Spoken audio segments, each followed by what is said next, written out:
Wise ka bang mamimili? Ah, Since estudyante ka, paano mo binabudget yung baon mo o paano ka nakakatipid sa baon mo? umuwi na lang ako ng tanghali tapos hindi na ako nabili. Tapos yung mga natitira na bawal kaya iniipon ko. Thank you. Are you a wise consumer? Why or why not?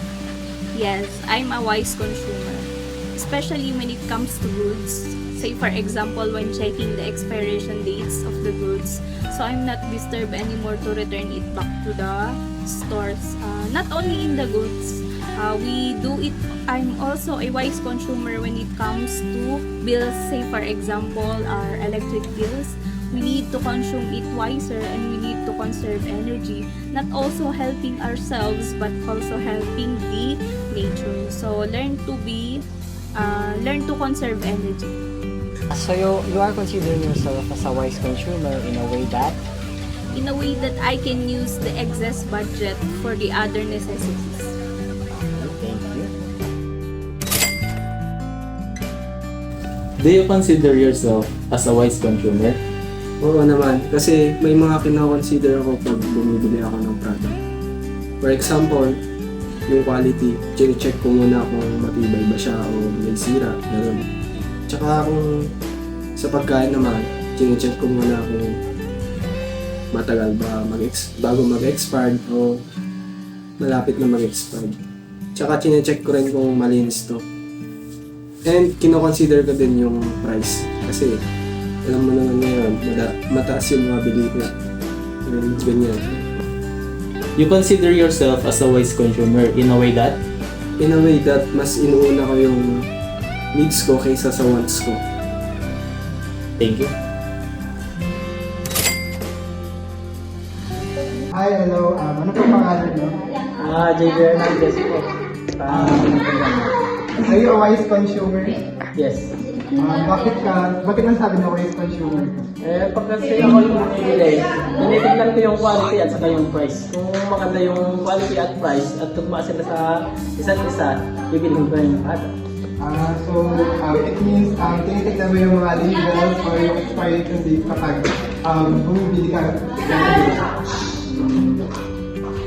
No, sa akin kasi is basta maganda yung quality niya, tapos tugma siya sa price, bibili ko kung Yun. So, thank you. Hello, ano pangalan niyo po? President of the po. Are you a wise consumer? I think I'm not a wise consumer kasi ang desire lang sa show na kailangan ako sa over my needs. Hindi siya totally binibili ko yung mga needs ko. Parang ano siya, binibili ko yung kung ano yung mga kagustuhan ko. Yung hindi siya totally important. I consider myself hindi siya wise consumer. Sa buong week, ano yung pinagkakabalahan mo or binibili mo no ka sa allowance mo na yun? Sa buong week is, I think, parang ano lang, puro food. So, hindi siya totally pangangailangan talaga. Na yung nabili. Kapag ba bumibili ka ng pagkain, tinitingnan mo yung labels, yung expiration date. Actually, hindi ko siya tinitignan. Gusto ko yung fit lang kapag especially kapag nag-grocery ka, hindi ko talaga tinitignan yung label yung parang expiration date. Yeah, thank you. Good afternoon po. Pwede po ba kitang ma-interview? May isang question lang ako dito. Pwede po. Good afternoon din po, ma'am. Pwede naman po. So, what is your name po? My name is Charmaine Magbayan. I'm 16 years old. And isa pa lang po ako na estudyante. At nakatira po ako sa Sindoy Bayan po. So, bilang sa student, do you consider yourself a wise consumer? Yes po. Why do you say so?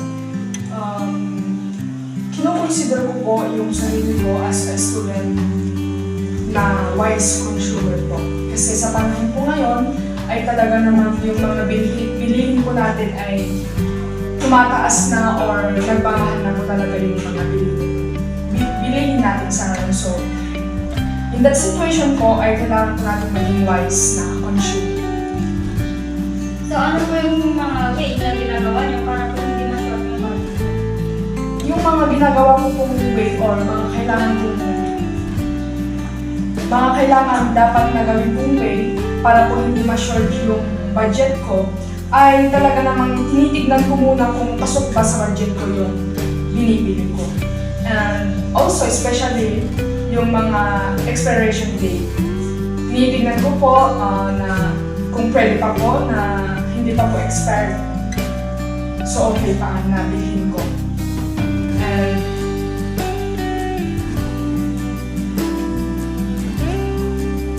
para po talagang matawag po sa sarili ko na wise consumer, talaga po tinitignan ko po yung expiration date, yung mga presyo po nila.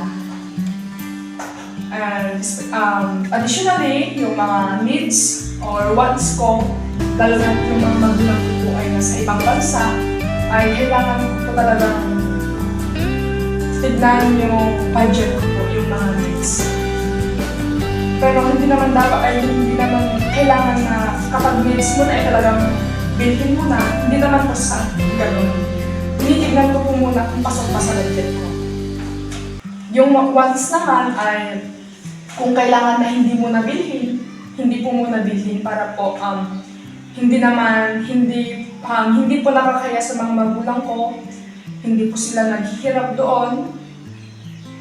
So, yung mga wants ko, pwede pong sa susunod na